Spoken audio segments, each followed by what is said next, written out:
Oh my gosh, I'm on a horizontal screen, not a vertical one. Hi, I'm Jackie. Yacky, Juicy, Lil J, whatever. All work for me. If you're here, it's probably because you've been following the TikTok saga of Audra Winter and the Age of Scorpius. I did a little quick edit of the first 4 pages that she had shared with everybody as in anticipation of the release of her book, and you all seemed to like it. So I'm going to do a little bit of an expanded version, a little longer form, getting a little bit more into the details and explaining why some of these things are or are not working for me. I'm also going to plug right at the top, if you're interested in having your work edited, visit the link in my bio and you can submit via Google Forms a link to your work. I ask that I'm not the first person who has laid eyes on it or edited it. And I'm asking, try to keep it to like 2,500, 3,000 words, and give me a little bit of context around what I am editing before I go into it. But that's all I wanted to plug. Without further ado, let's start with Chapter 1, The Age of Scorpius.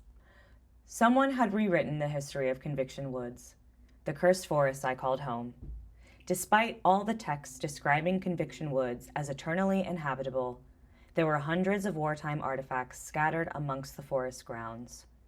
The records had been altered to hide the truth of Guardian's last war, a truth that allowed the woods to protect those mysteriously meant to survive beyond its boundaries.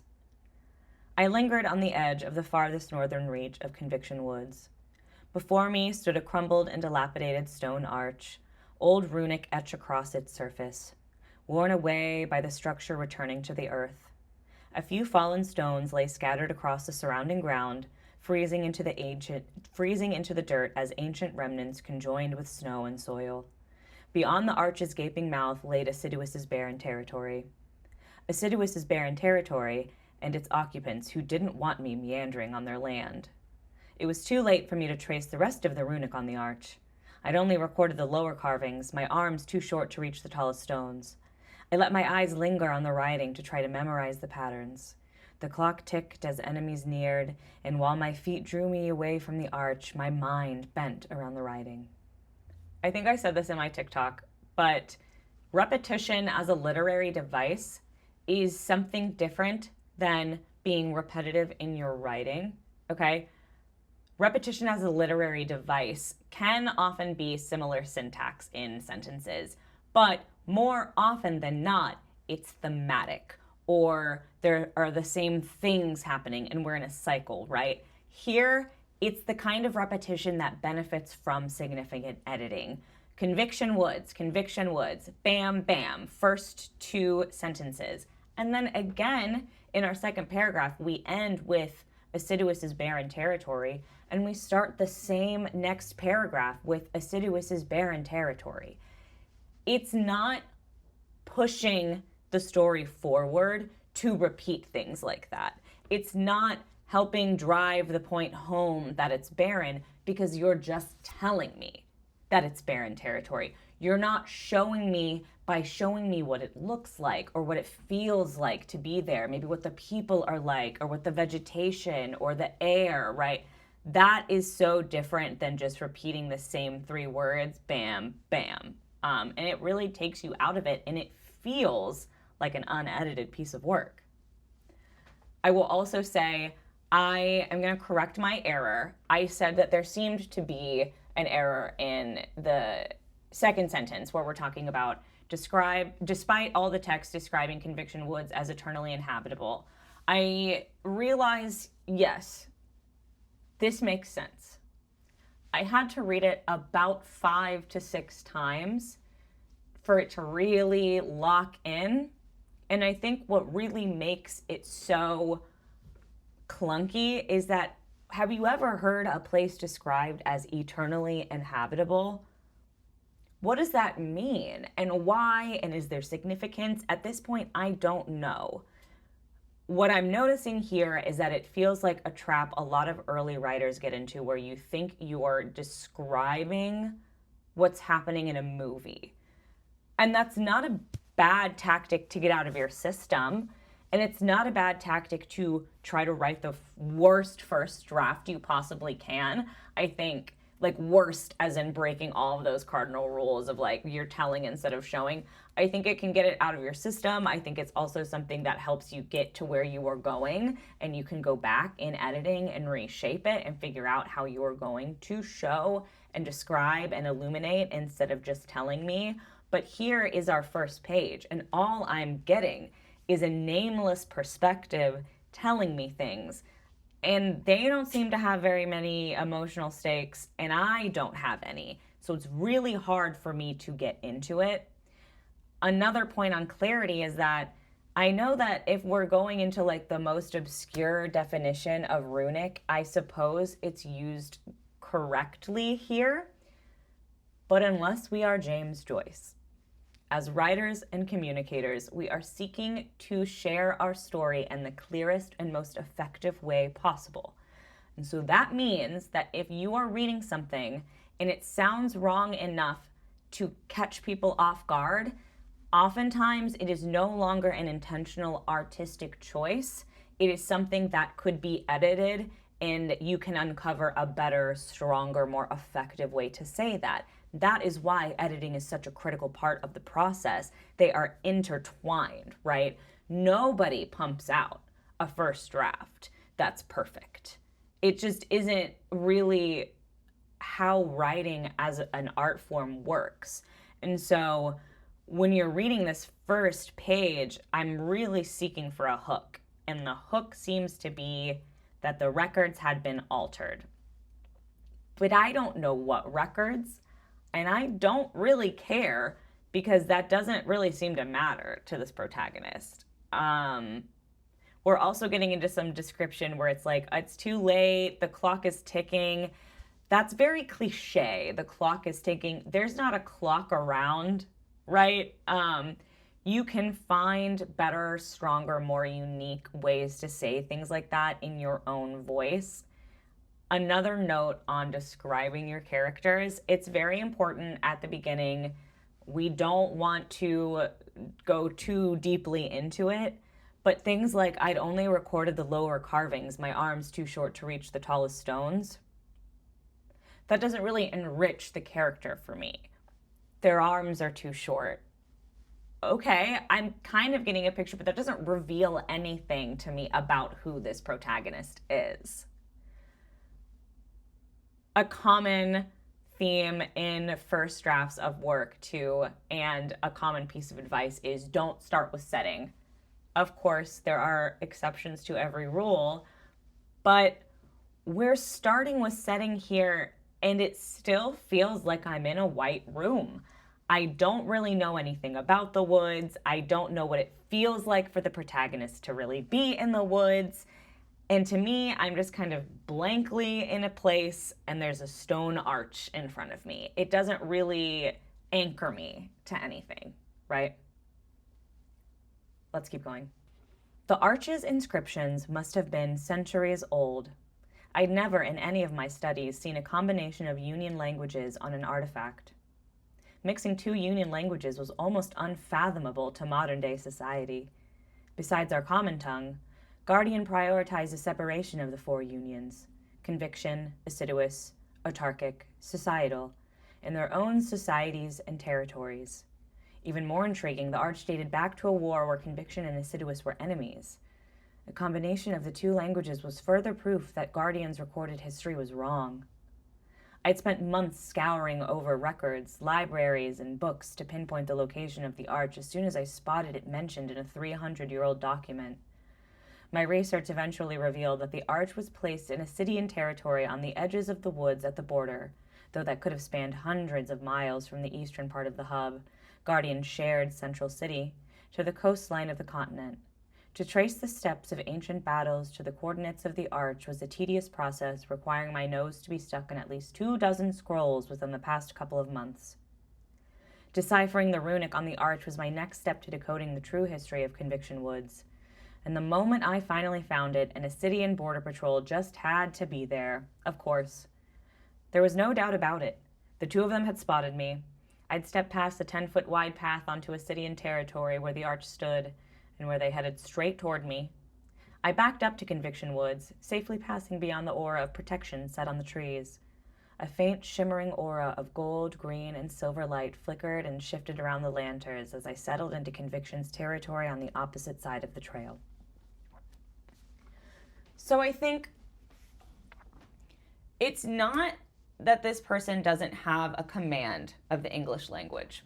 It's just very much it feels very much like a first draft, which I'm sure is frustrating for this author to hear over and over again. But one important aspect of writing and why we recommend reading your work aloud is because you don't want to have sentence after sentence after sentence that's like 5 to 7, 5 to 8 words. That's so monotonous.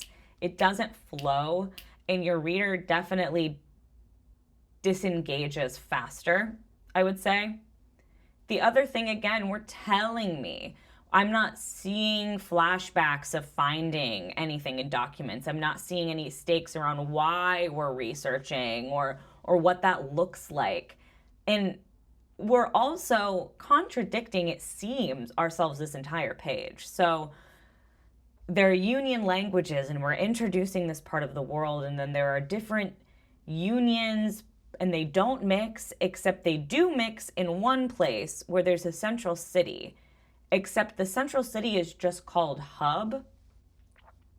What's really, I think, overwhelming in part of world building can be just getting so into it, like wanting to be like, well, if I don't have my own language that works like Tolkien, then what was the point? And that's not really what I'm trying to say here. However, it feels almost like one foot in, 1 foot out. It's at the same time so fleshed out and not at all. Because what city do you know is called Hub? Their cities aren't really named like that, right? They're named after like cultural like icons or like some sort of meaning or like a founder or a person. Hub also sounds very modern, and that doesn't necessarily mean that it is a modern name. And like, maybe I'm tech pilled, but to me, Hub sounds like Tech Hub. And so we've kind of recontextualized that in the modern way. And I think it's enough. There's enough against it to change it before it goes to print. All right. And this is just a technical thing, but you either scour something or you pour over it. You don't scour over something, which I think, again, is something a line editor or a very good line editor absolutely would have caught. Going back to consistency in world building, I see that we've got assiduous as one of the like 4 unions, but then later we call them assidians, and I just would expect them to be called assiduans, and it's just little things like that, tiny little inconsistencies that make your world feel not very lived in and not very authentic and not very fleshed out, even though I can tell that this author has really worked on the world building of this and has really been immersed in this forever, and as she says, since she was, I think, 12. Another thing I think is worth mentioning is we're still in White Room Syndrome. I backed up to Conviction Woods, passing safely beyond the aura of protection set on the trees. More information that you're telling me, but you're not showing me, and I don't understand the connection. I don't understand how things are named, or what the society is like, or how it functions, or the protagonist's place, seemingly protagonist's place is in it. And I think they also mentioned something about lanterns, but I thought we were in the woods, so why are there lanterns? A developmental editor catches these types of inconsistencies for you, and these are the types of things that you may think really matter. It really matters to me that they know all of this and how it all works. That can come in time, and it should come in interactions between characters. It shouldn't come in sort of dumps of paragraphs of information. Although it was a remarkably visible barrier, many Ascidians, especially new recruits, were stupid enough to break through it, no matter how many times their Stellarium higher-ups warned them. The two patrollers were approaching, both wearing thick winter cloaks with fur hoods. The man wore a forest green embroidered with the Ascidian emblem and a Taurus glyph, while the woman flaunted an umber coat with the Virgo glyph. "You saw her, didn't you?" said the Taurus man. "At the arch?" "Yes," the Virgo woman responded. "She wouldn't have had time to run north or south on the East Trail." "So, she went into Conviction Woods?" "Not a chance. She wouldn't survive." "Are you sure you saw a red cloak?" "I'm certain, and I'm tired of you doubting my every word." They couldn't have been older than 25. Young and inexperienced was what the Ascidian Stellarium hoped to employ, an easy job that made a steady income, enough to provide a young adult enough to live. Conviction hired guards for the same purpose, though our border patrols were less necessary along the trails, as outsiders from different unions would rarely volunteer themselves to wander into Conviction Woods. "You're sure she went in there?" the Taurus asked. "Yes," she rolled her eyes. "Where else do you suppose she disappeared to?" The two of them stood in front of the woods, curiously staring at what they saw as a forest empty of occupants. I wasn't visible past the aura that shielded and hid any entity who could survive beyond the boundaries. I just got over unions, the different unions, Guardian, the different languages, Hub, Conviction Woods, and now we have astrological signs and glyphs. This is way too much. I am simultaneously learning so much and nothing at all, and no stakes have been introduced. These people seem to be after whoever is telling us this story. She seems to be hiding, but it doesn't really feel tense. It just kind of feels like it's happening. I know I said earlier, one thing that can help when you're editing is to read your work aloud. It also really helps with dialogue. This feels very stilted to me, and I know a lot of times people will say, people don't really talk like that. And sometimes you can take it or leave it, right? And not to say that every single line needs to be dripping with subtext, but dialogue should reveal something about the characters, the world, the situation, the conflict, or progress the story in some way. And none of this dialogue is really doing that. It feels very nondescript, like NPC guards, which I think is fine for like a tabletop game or something like that, but it's not necessarily what you're going for when you're writing a novel, right? We're also doing repetition again, and where we ask, "Are you sure?" and she goes, "I'm certain, and I'm tired of you doubting every word." We get like some description of them that doesn't really seem to matter or show me anything about the world or anchor me. And then he asks again, and she's not angrier. She's just like, "Yeah." It doesn't really make sense as an interaction between people. It doesn't progress the story. It's not enjoyable or like fun or lighthearted, you know? It's just kind of there. And so if that's something you're noticing your dialogue doing, it's time to rework your scenes and figure out what's the motivation. Why are people saying something? What are you trying to do with the dialogue before you dive into any chapter or scene you're trying to write? One line that sticks out to me too, that really a line editor would have caught, is "enough to provide a young adult enough to live." What? And also, what is enough to live? What does living look like? What does living look like for the average person? Are these people living rough? Are they living large? Are they living average? Is this what it's normally like to live in this world? It's not like you have to come out and tell me all of that or even show all of that to me at the beginning, but it would be nice to have some sort of sense of stakes for everybody, especially right at the beginning of a novel. Let's go on to the last page. "She wouldn't survive," he repeated. The Virgo crossed her arms. "I still think they made it up." "Who? What?" He raised his brows. "Who made what up?" "The Conviction Stellarium. They made up the whole Conviction Woods' deadly thing to keep us out. Have you ever talked to someone who has actually seen a beast?" "No, and that's because they don't survive when they can see one." He shivered and took a step back. "I say we leave it. She's gone. We can hang out here for a bit in case she comes back." They trained us to stay out of Conviction Woods, but they never told us why. The Border Patrol trainers mentioned nothing about what the woods are like. All they said is that they're dangerous. This isn't worth it for a raise. It's one girl. Even if we catch her, we probably won't get much from it. Nah, not if she's a Scorpio. Her capture would cover us for months. Her determined eyes were set on the space where I stood. I didn't hear any screams. We would have heard if she was attacked. This is absurd. I'm not going in there. The Taurus took another step back. No way. Absolutely not. Even they won't go in there. Good luck. You're on your own. You're a coward. I won't go far. They, as in convictionists. The guy wasn't wrong. Normally, the woods didn't make exceptions for anyone, regardless of union, despite being part of conviction's territory.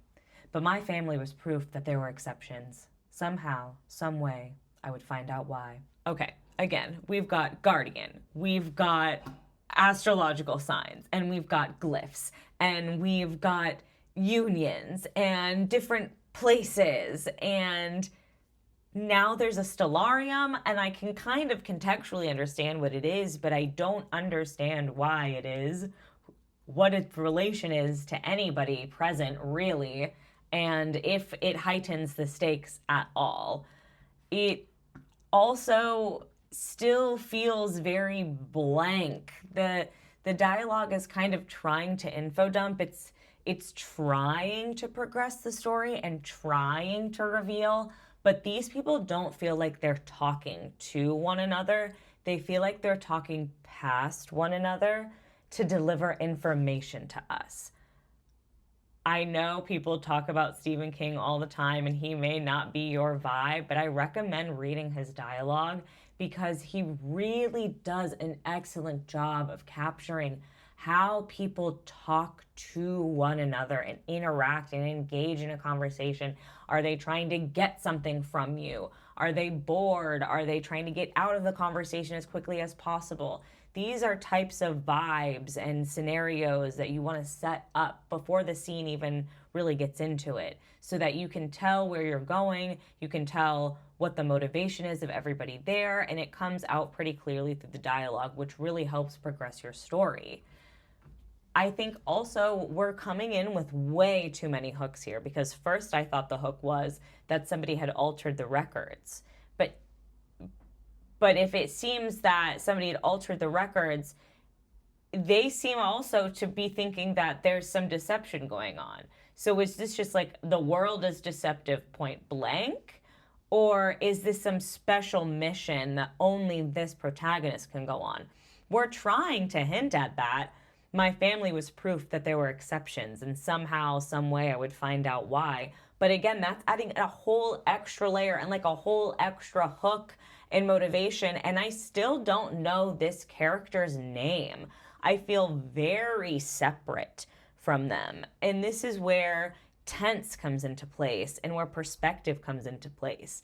This is set in the first person tense, but I feel no sense of what is going on internally. And that's kind of what we expect in those like first person novels. It feels very omniscient and very separate, which I think lends itself to this kind of like white room. I don't know where I am. We're going north and south on east trails, and we're backing up into woods, and there are arches, and trails are 20 feet, and if you cross into one or out of one, people may or may not be able to see you. Like, there is so much going on here. And instead of being intrigued, I'm turned off. Because I have nothing to tether myself to. I have no emotional stakes. I don't know why anybody is here doing any of this. And it makes me want to close the book, which is the kiss of death. I think we forget that you have precious little time to hook your reader before they're going to move on to the next thing, especially with a little box in their pocket that makes them addicted to anything but sitting down with a very slow, like methodical or really like meditative hobby like reading is. So that was just kind of a huge thing that stuck out to me with this published work, right? Wow, that was a lot of talking. That was a lot of me talking to you. I hope you found it helpful. I hope it was I hope it helped you find some reasons or some explanations to why maybe things didn't vibe with you, or if they felt maybe a little bit off or turned you off. I hope that maybe you looked at your own work and maybe tried to find some examples of where you were or were not doing some of these things. And that was a really helpful exercise for you. I will say this piece of content is not how I normally approach reviews or editorial, like, or edits, right? This is a published work, and this video is a continuation of content that I was doing on TikTok, right?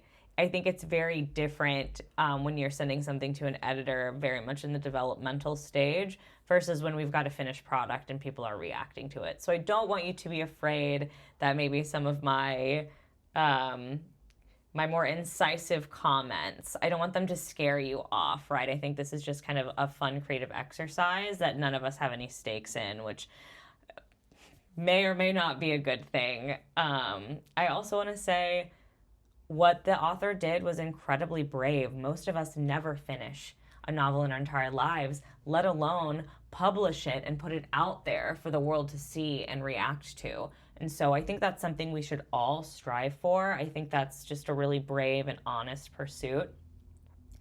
I do think with things like writing, and in this era of time and living through it all, people get very upset when they think that somebody, instead of dedicating themselves to an art form or a craft, sees it as a way to gain recognition or attention or fame or fortune. And I'm not saying that that's what this author did, but I am saying I think that that is how people feel about this, right? And it is kind of a trap that I think is becoming a little bit easier to fall into now that we realize that almost every single piece of everything is a scam and the economy is a scam and we're running on the scam economy. But art is different. And criticism and editing is a critical part of that process. It's a critical part of growing and improving.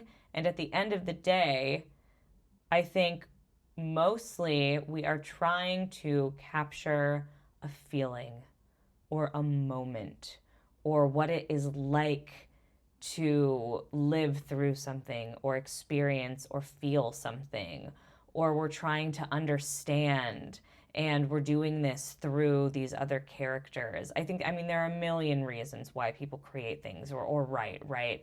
But if you're pursuing it that way and you're pursuing it for you, I don't think you have as much to fear.